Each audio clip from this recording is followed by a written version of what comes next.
Salam Hari Ahad.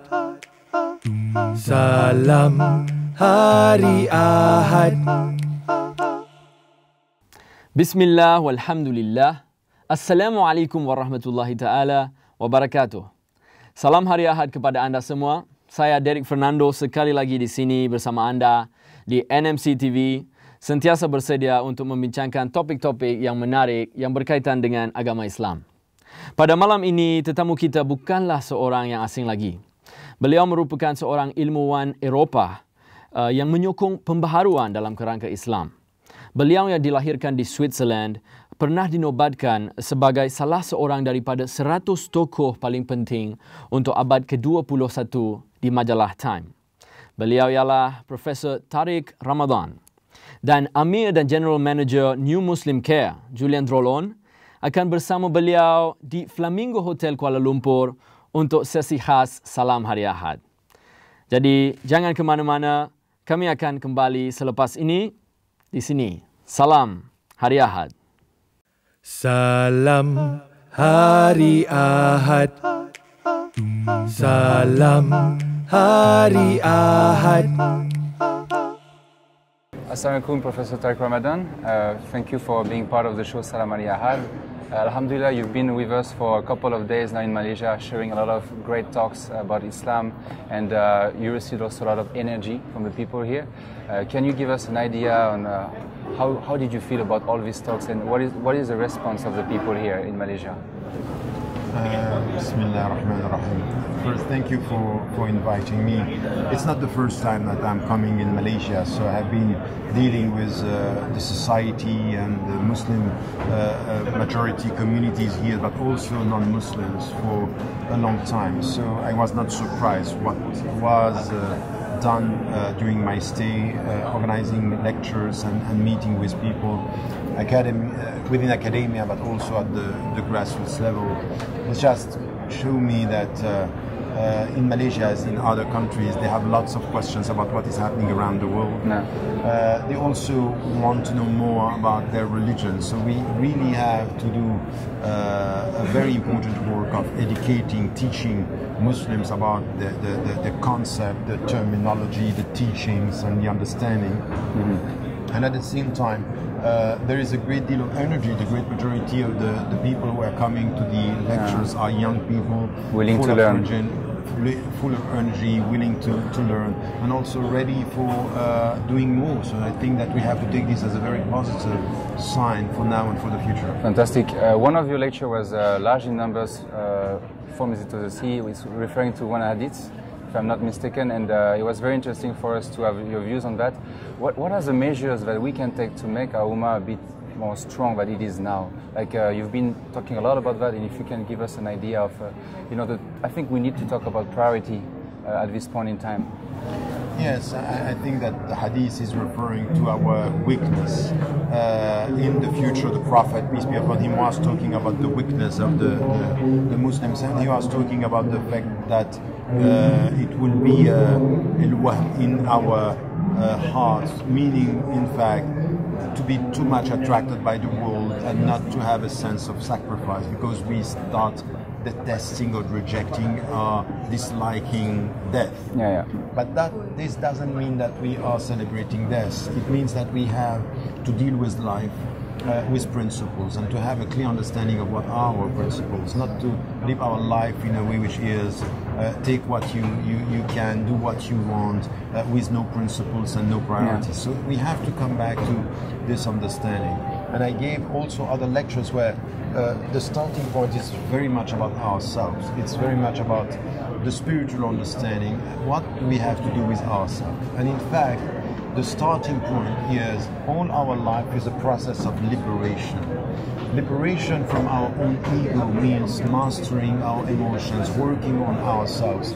So this is a priority, and this comes with education. So the priority of all the priorities is educating oneself and getting an understanding of the Islamic principles, getting an understanding of, at the end, when do you know that you are understanding the principle? Is then when you are ready to implement them. So the proof of your understanding is implementation. As long as you are not implementing them, it means that something is missing in your understanding. Right. So this connection, الَّذِينَ آمَنُوا وَعَمِلُوا الصَّالِحَاتِ, those who believe and do good deeds, this relationship is essential. And then after the priorities is also to think about and through concentric circles. You have to work with your neighborhood. See, this commitment where you live, something which is essential even with zakat, that you have to pay this social purifying tax. Is you have to give the money to the people who are around you. So this sense of proximity, you try to come close to God and you come back close to the people around you. Close to God, close to the people around you, nearness. Right. So this is something which it's important. Don't try to change the world if you don't try to you know how to change yourself and to change first yourself, your family, your community, and then yes, and even and not only your community, the human beings around you, the people you know, he has not achieved or complete his phase or her phase. The one who is sleeping while his neighbor is hungry. What does it mean? It means the Muslims and the people of other faiths. So it's really an awareness, a consciousness that we need to nurture. And then serving humanity, life is to serve, not only to forget about oneself. So these are things that we need to, this is from where strength is coming. And then also we have to add to this our social and political commitment to justice, because we can't just think of ourselves and forget the people who are in fact targeted, stigmatized and exploited. I will come back on this justice topic, very important to our heart. And I want to ask you something, because I've been listening to something I really love. You said anti-Semitism is anti-Islamic, and I was like, you know, I think it's something for Muslim, we understand it, but a lot of people outside of, you know, the Muslim world don't have this concept about what you mentioned, that anti-Semitism is anti-Islamic. Can you elaborate on that so people understand? You are saying that Muslims are understanding this and people of other faiths don't. And I would say I'm not sure. Okay. I'm not sure that Muslims are understanding what I mean. We wish. because there is a confusion. They are confusing their resistance to the state of Israel's policy with the Jewish tradition. The Jewish tradition and the Jews are people of the book. And we have to show respect because Moses is one of our prophets. And then we are not reducing Judaism to a race. First, because race does not exist. And second, because it's a religion. And to nurture a sense of targeting the Jews because they are Jews, that's not acceptable. That's wrong. That's anti-Islamic per se. And then it doesn't mean that we cannot be against any state or any policies, even with the Muslim majority countries. And if somebody is criticizing, I don't know, any Muslim majority country state, Saudi Arabia, Qatar, Egypt, Tunisia, they are not Islamophobes. They have a political statement and they have a political point. So I think that it's important for us to explain this to Muslims and to make it clear to people of other faiths that they are looking at us, and sometimes they want to reduce the Israeli-Palestinian conflict to something which is a religious struggle, a religious conflict. It's not. It's and this is why I'm asking, when I was in Vatican and I was talking to the special advisors to the Pope, I was telling him we need more Christian voices to make it less a religious problem. If you come into the discussion and you show that you have principles and we are sharing principles, it's less a religious problem and it becomes a political one. I became Muslim 2 years ago, and I realized that actually the Jews, the Christians, and the Muslim actually were very close in many aspects, many values. And when I realized that, it really opened my eyes. I didn't know that all the prophets in Islam are actually also mentioned in the Bible, and it seems that, for example, in my country, in France, it's not known. It's not known, for example, that Isa, Jesus, is a prophet of Islam. And how come we cannot convey this message to the masses? And there's a shell on this fact that will help everybody to live in peace and harmony. That's a fair point. I was saying in my last lectures that in fact, if the universality of Islam is not known, it's not because of the message, it's because of the conveyors. It's our responsibility. And if things like this are not known by the people, it's not because the message is silent, it's because we don't know how to convey. So it's our responsibility to make it known by people and to make it known how much you are respecting and daring about all the prophets and the messengers, peace be upon them all. That's a very important point. But this is where we have to stand. We have to explain this to Muslims, and we have to convey the message to people of other faiths. And it's our responsibility. And sometimes, because of our lack of commitment, the people think that Islam is what we are doing out of it. Right. And no, Islam is much greater than what we are doing. And we are not at the level. We don't live up to the standard that we should promote as Muslims. All right. Coming back to the topic of justice, a lot of Muslims all over the world are suffering from war crimes in Gaza, in Syria, Iraq, and so on. The list is so long. What can be done at the international level to stop this massacre in certain countries? Like, what can be done? Like, sometimes we have hope, like OIC, like, you know, we have impression that Muslims together can fix things, but it's not yet happening. Yes, I think that once again there are multiple strategies. First, there is something which is important, because you are mentioning war and crimes and war crimes and massacres. There is a first level which is to take a stand with the state of affairs, so to be informed about it. So we need it's a real struggle. It's to be informed about what is happening, not with double standard.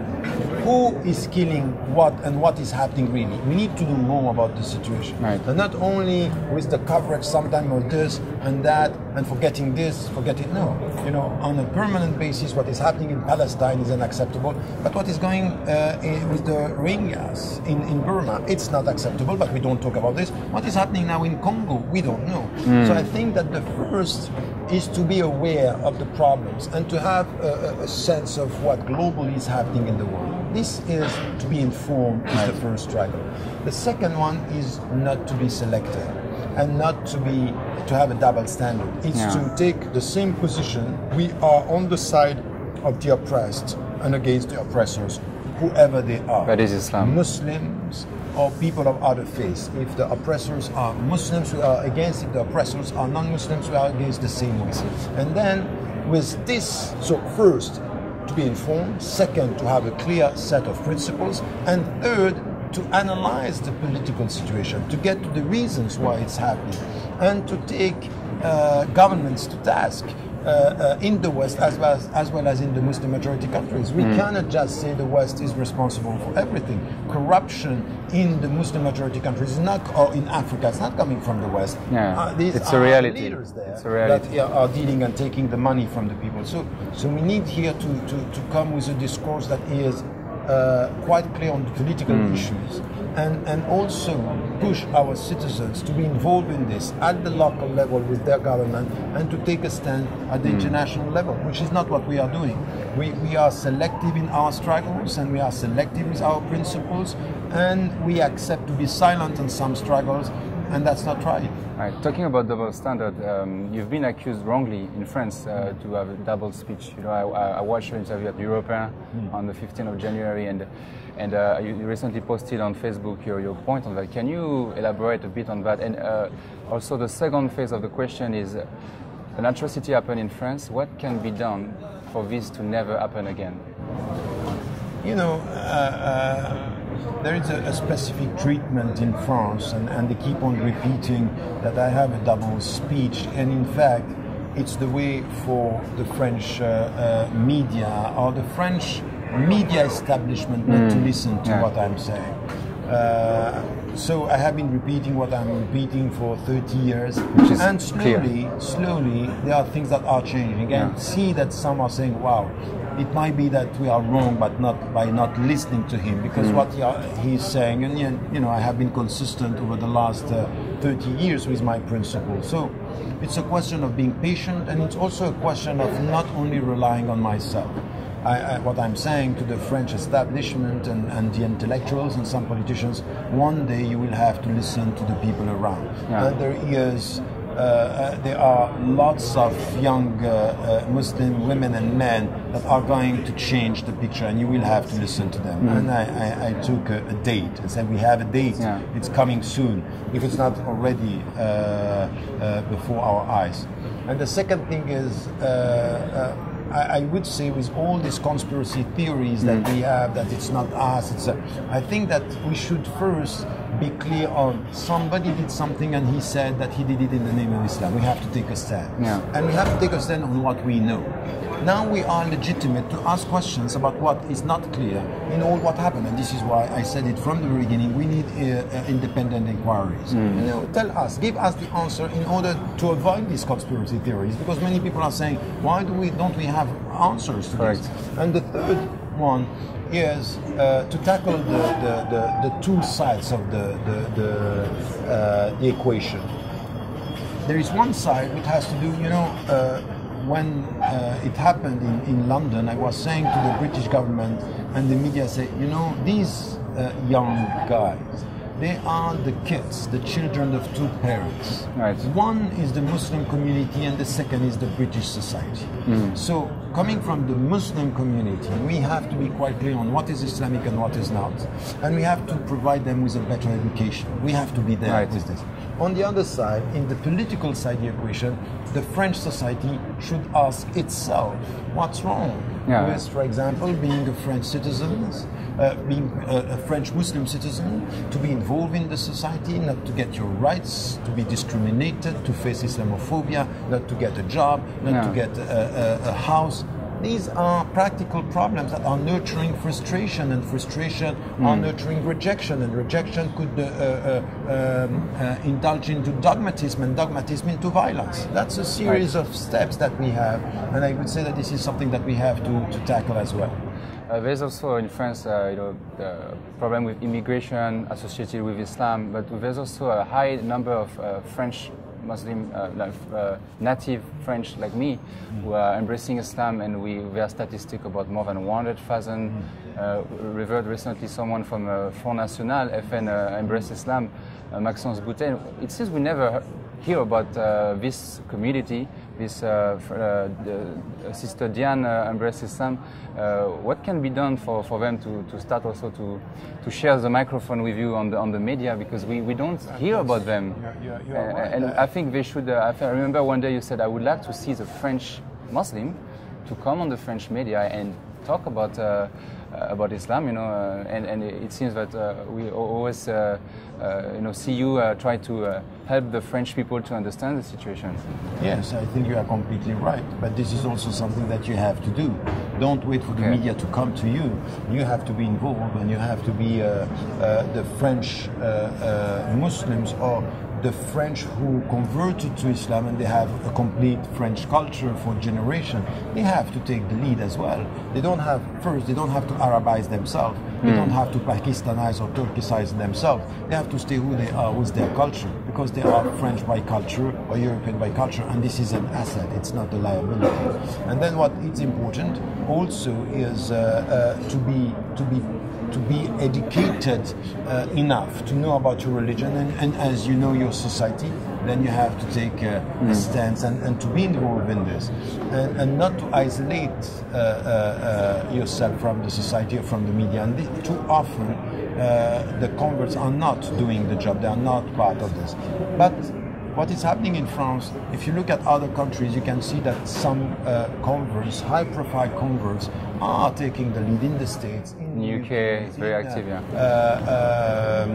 the Netherlands, also in Sweden. So you have people who are visible more and more. So it's up to you to do that. To do Fantastic.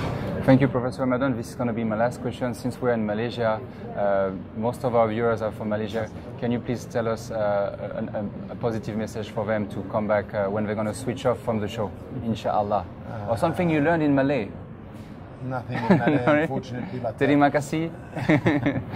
What I would say, it's really it's a vibrant society with lots of youth and young